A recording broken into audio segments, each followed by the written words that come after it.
नमस्कार, मेरा नाम है नित्या शंकर और यहाँ बिकाजी कामा प्लेस में मेरा दुकान है। मेरा दुकान का नाम है अन्ना डोसा पॉइंट और यहाँ मेरे पापा लगाते थे स्टार्टिंग में 2009 से और फिर उनके बाद मैं लगाती हूँ। मुझे लगाते हुए 8 साल हो गए, 7-8 साल हो गए। मैं और मेरे पति और मेरे बच्चे मिलके ये दुकान चलाते हैं और इसी से ही मेरे बच्चों की स्कूल फीस और ट्यूशन और मेरा जो किराए का घर है, किराया सब इसी से ही चलता है क्योंकि पूरे परिवार इसी में जुड़े रहते हैं। ऐसे ही इस साल एक एमसीडी से एक अधिकारी आए थे चालान करने के लिए।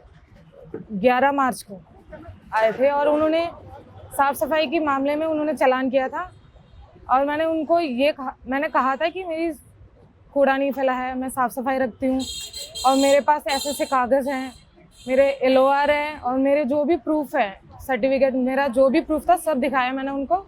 और उन्होंने ये कहा कि यहाँ रखने की कोई अधिकार नहीं है तुम्हारा, ये सब दिखाने से कोई फ़ायदा नहीं है, मत दिखाओ, तुम्हारा चालान हो गया, अब आके चालान भर दीजिए।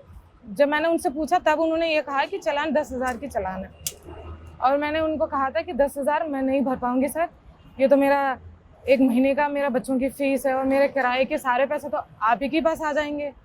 इस बात से मैंने उनको मना किया था और फिर उन्होंने ये कहा कि आप चालान भरिए। अगर आप उन्होंने मतलब मुझसे ज़्यादा रूडली बोला था कि अगर आप चालान भर दीजिए वही आपके लिए अच्छा होगा, नहीं तो ये पेपर, ये जो चालान के पेपर है वो हम आपके जो एरिया के पुलिस हैं उनको दे देंगे, फिर वो आपको लगाने ही नहीं देंगे, आपको हर दिन वो परेशान करते रहेंगे, आप अभी पैसे मंगवा के चालान भर दीजिए। फिर मैंने उनको ये बोला कि अभी मेरे पास बिल्कुल भी नहीं है, आप अगला तारीख दे दीजिए। फिर ये कह के मैं आ गई थी। मेरे एरिया के प्रधान जी को मैंने कंप्लेन किया था, उनको बताया था, फिर उनका नाम है भरत और उस भैया ने ये कहा कि जीविका ऐप से कंप्लेन कीजिए और उनसे जुड़िए। फिर हमने उनके पास अपना कंप्लेन पहुंचाया।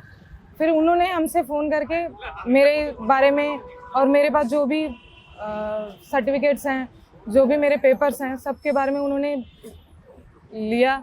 फिर उसके बाद उन्होंने कहा कि उनके तरफ से, मेरे तरफ से वकील आएंगे और वो आके जज साहब से बात करेंगे।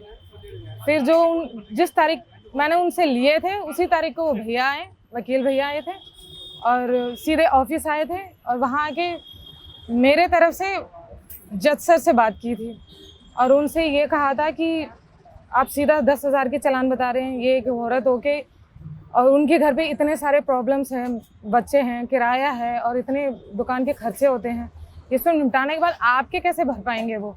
और उनके पास LOR है और ये जो मेरे जो प्रूफ सारे मैं लेके गई थी और उस प्रूफ को उन्होंने जज साहब के पास रखा और मेरे बारे में उन्होंने बताया सब कुछ क्लियर। फिर उसके बाद जज साहब उन्होंने ज़्यादा ध्यान नहीं दिया। फिर उसके बाद उन्होंने ये कहा कि आप जाइए, पहले पैसे लेकर आए, फिर उसके बाद बात कीजिएगा। फिर उसके बाद उन्होंने बाहर बिठा के मेरे को ये समझाया कि इस रूल्स के जो पेपर्स हैं उस रूल्स के बारे में मुझे उन्होंने पढ़ के बताया और जो चालान हुई है वो गलत हुआ है करके वो भी उन्होंने बताया कि इस चालान के रूल्स सिर्फ 100 रुपये की चालान होगी और ये आपसे ज़्यादा ले रहे हैं। फिर मैंने उनको ये बोला था कि उन्होंने मुझे ये धमकाया है कि आप पैसे नहीं भरेंगे तो आपके जो एरिया पुलिस वाले हैं उनके पास चालान चला जाएगा, फिर वो लगाने नहीं देंगे। इस बात से मुझे डर है। फिर उसके बाद वकील भैया ने पूरी प्रॉपर मुझे समझाया, उसी में 1 घंटे लगे उन्होंने मुझे समझाते मतलब पुलिस से कैसे बात करना है, MCD वाले जो भी आते हैं उनसे कैसे बात करना है और जो चालान करने आते हैं उनसे कैसे बात करना है, इस पेपर की वजह से मेरी क्या वैल्यू है, इस सब के बारे में उन्होंने मुझे बताया। और फिर उसके बाद मैं भैया के साथ गई थी अंदर, वकील सर से बात किया था। फिर उन्होंने दोबारा ये बात सारे दोहराए कि इनके पास ये से पेपर्स हैं और इन सब का ये वैल्यू है और आप इसको मतलब इनकार नहीं कर सकते और आप इनसे ऐसे इतने पैसे नहीं ले सकते। फिर उन्होंने जज साहब ने सोचा, फिर उन्होंने बोला कि ठीक है, जब मैंने दिखाया उन्होंने ये ध्यान नहीं दिया था, मतलब पेपर लेने के लिए वो तैयार ही नहीं थे। लेकिन जब वकील सर ने उनके भाषा में उन्होंने बताया तो उसके बाद उन्होंने वो पेपर्स लेकर देखे और उस पेपर जो भी था मुझे तो अच्छे से समझ नहीं आता, उन्होंने समझ लिया। समझ के बाद उन्होंने ये कहा चलिए 10,000 के चालान, इस पेपर के जो प्रूफ हैं उसको देख के मैं कम करके 1,000 रुपये का लगाता हूँ। फिर उन्होंने 1,000 रुपये के लगाए और मैंने चालान भर के और मैं खुशी खुशी आ गई और मुझे इससे बहुत खुशी है। और मैं उनको ये कहना चाहती हूँ, जो ये मैंने जीविका ऐप से जो मैंने मदद लेके मेरा जो ये मदद हुआ है, मेरे ये चालान के जो पेपर्स, मेरा चालान कम हुआ है, जो मेरे मदद हुए हैं, मैं आप लोगों को ये कहना चाहती हूँ कि जीविका ऐप से जुड़िए।